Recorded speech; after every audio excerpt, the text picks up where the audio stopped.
guys, welcome to Winsome Cottage Garden. My name is Hannah and I'm so glad that you decided to join me today. We are at the cottage, as you can see, and it is a very blustery day, so I apologize in advance if the audio is not that great. I'm going to see what I can do to clean it up, but I thought it was better to document with some wind sound than just, we're doing a major project and not show it at all. So we, in our last video, spent some time planting plants in the front yard that I either had in my plant hoard or were part of the things that we took out of my yard when we had to take out the crabapple tree. Today we're back at it with a few more plants. And we're going to be in the top bed and side bed at the cottage primarily. I still have more to plant outside of that, but that might be a separate video. We're just going to kind of see how long it takes to get stuff done. So to show you where we are, I thought I'd walk through quickly and kind of point out what we're going to do. And then also show you what the garden's looking right now. It's October 8th. So I don't know exactly when you're going to be seeing this video, but it won't be for a while. It'll be a couple weeks at least, and it might even be in November. I've said this in other videos, but just so in case you're a first-time viewer, I kind of film these when I have time on the weekends, and it takes me a little while to edit it. For me, what's sustainable is 3 videos a week. I generally post Mondays, Wednesdays, and Saturdays, which is what my capacity is right now, and I'm really excited to be able to bring 3 videos a week. At least right now, while I have the content to do it. So I thought it would be better to film it and space it out in a way that I can do it than just not show the process at all. So let me give you a quick view of what everything is looking like right now. So unlike our garden in the city, they have not been hit with a frost. They had like a cool night, but it didn't really frost. So they are doing pretty well compared to us. We've had 2 or 3. And it's really because this is not Lake Michigan right here, but Lake Michigan is like that way by like 2 miles, and its water temperatures are still fairly warm, which means about a couple mile radius, including where my parents are off of the coast, that it helps protect it and keep it more temperate. So you can see if you look across the water and the tree right here, it might be a little hard to see, but it is a gloriously sunny day, and you can see that the colors are just starting. You can see it here as well. So it's really, fall is just beginning to set in all honesty. But this, like, for instance, came from my house, and this dying back is because of the cold at my house compared to like this hosta, which is not showing anything really. So we're going to be working in here. I'm going to be doing some moving of the lily of the valley back into the corner, and this hosta is going to go right there. We're popping this hosta here. This big boy is actually going to go there. And then as we walk this way, you can see like this is doing really well. We planted that in a video recently. We'll be adding another heuchera right here. Oh, we're still saving space for our roses. One more heuchera here. Molly is mulching. Say hi, Molly. Hello. Yes, Molly's the mulch queen. So you can see, I did want to point out, look, there's one little iris that's not doing much, but all of the others have started putting on new growth, which is exactly what you want to see. So I'm excited about that. We have a hosta going in on the point there.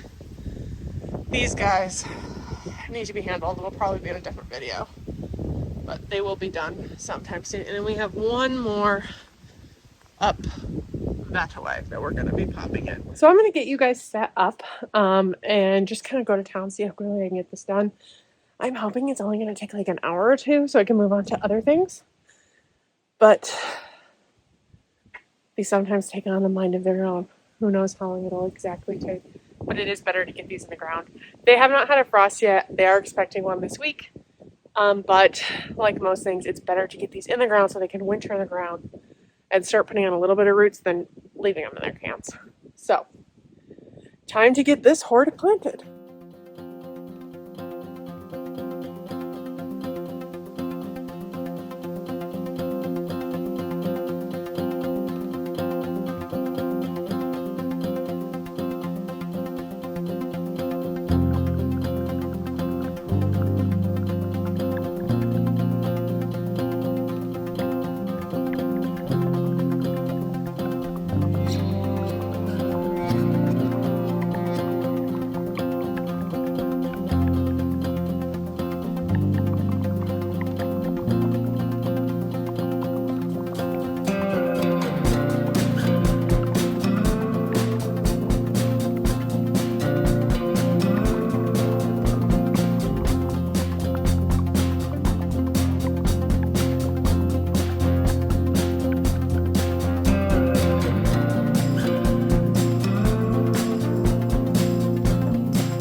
the ground. Let us kind of look at them a little bit closer, and if I have details on them, I will give them to you. Some of them I don't, because they've been in my yard in the city for 5+ years, and so I've kind of forgotten what the varieties are. Okay, so speaking of forgotten of the varieties, we planted 3 hosta varieties in here. This guy right now looks so sad, but he's gonna be fine. He is a green type, and he is a little bit different. So there's this one that we planted that is all green, and this one that we planted that is all green.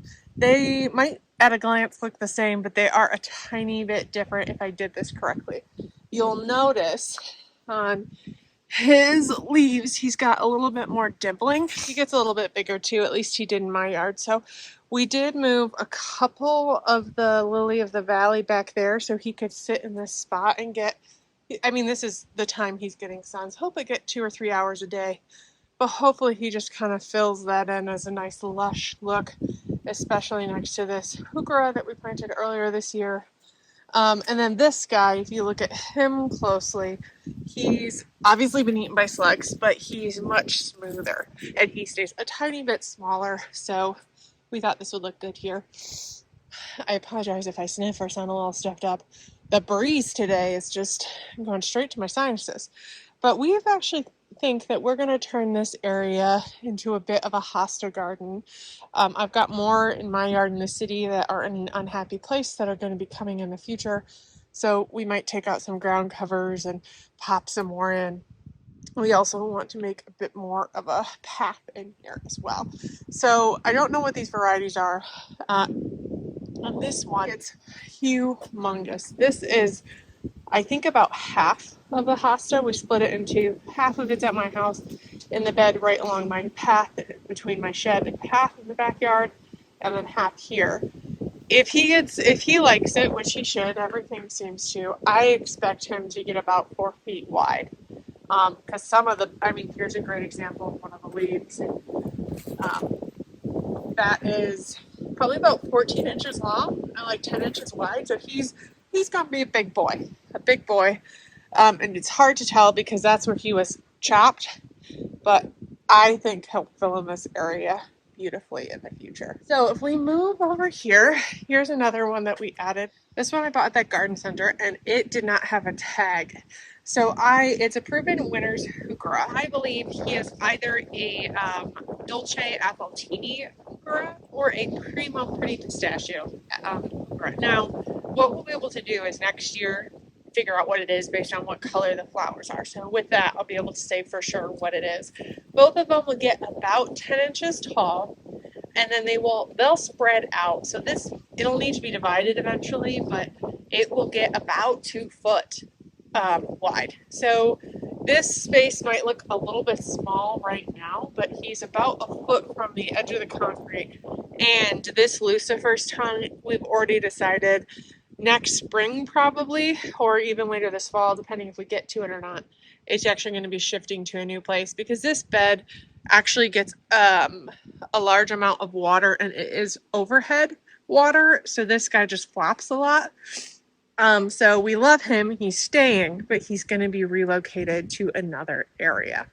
So this guy will get more sun in that case, and he will be a lot happier. And what it means is, I've talked about this before, we're going to be ordering some bare root roses from David Austin, and we're going to put one here, one there, and maybe one more where he is. So I think that will be just so pretty, and you can see the things we've planted here are just filling in well. And this bicolored salvia, I love how upright it is, and the pollinators are just all over it. It's really interesting, as you can see. Continuing on, here is another heuchera we planted that we did pick up at the garden center. And this is a Primo Mahogany Monster from Proven Winners. Now, he is looking very dark right now. I think that is because he probably wasn't getting quite enough sun where he was in the garden center. So I think he'll be more of a rich red. Not like that red, but definitely more standoutish here. I don't know if I said over there. If I didn't, both of these heucheras are zones 4 through 9, and this one will get 12 to 16 inches tall and 22 to 28 inches wide. So about 2 feet again. And I think he'll just fill in that spot beautifully. I apologize about the wind. It's very gross. Walking over here, we added another one of those no-name hostas at the point right there. That'll be a little luscious. We also added one more of them up this way. Oh, right where Molly is right now. I quick went and did it slightly out of order so she could mulch around it, and that's where she is. But that's where the other little no-name hosta ended up. So I'm excited to get that all in the ground. Now, looking at these, I think I have time to get these into their resting places quickly before I have to move on to something else. So let's see if we can get them in the ground.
Hard to see, but this Russian sage is actually the Russian sage that we took out from what is now the wisteria bed. This had been filling a like 5 by 10-ish foot bed. It just got so big, so out of hand, we decided to remove it and do something else there. And we were able to save about 13 plants. Now they're basically like cuttings kind of thing, but we thought we would put it in here around this Althea, which you can see still has a couple buds lingering on, and kind of let it go wild. The deer should leave it alone. They don't like smelly things, so we think it should be good. I have 7 in this area. 1, 2, 3, 4, 5, 6, 7. And then right here, I wanted to kind of mention, because you can't really see it, but we have a French drain, like dry riverbed, but this is actually dug fairly deep, and it's filled with rocks to help channel rain. And there is like an actual drain that goes deep, deep down here. But it helps kind of control watershed off of this area. It's a lot better now that we actually have it paved, but it used to be just pebbles, which wasn't nice. And then over here, and I have to be careful because it's hard, it might be hard to see, but it is fairly steep in this area. We have 4. 1, 2, 3, 4. There are another 2 over there. 1 and 2 right there. That's that one on the corner we already saw. So I kind of think that if this likes it, which it's pretty sandy soil, should do fairly well here. This, if we'd be pleased if it just kind of filled this area. We're not going to mulch it. We're not going to weed it. Just let it turn into like a cloud of blue. Would be kind of delightful. I kind of think that's going to be it for this video. I'm so excited that we got some more things in the ground that I think brings us to the end of the shade plants that were under my dead crabapple. And I'm glad they were able to find homes here. It's kind of exciting to be able to see them multiplying, even though originally I wasn't expecting as many to have as many to plant, because we ended up splitting a lot more than I thought we would. I'm really excited to see how these things will fill in, and I've still got probably 2 more videos of things that we need to get in the ground. If you like this video, please make sure to subscribe and hit that thumbs up button. Thanks for joining me. I really appreciate it, and I can't wait to see you in the next one. Bye-bye.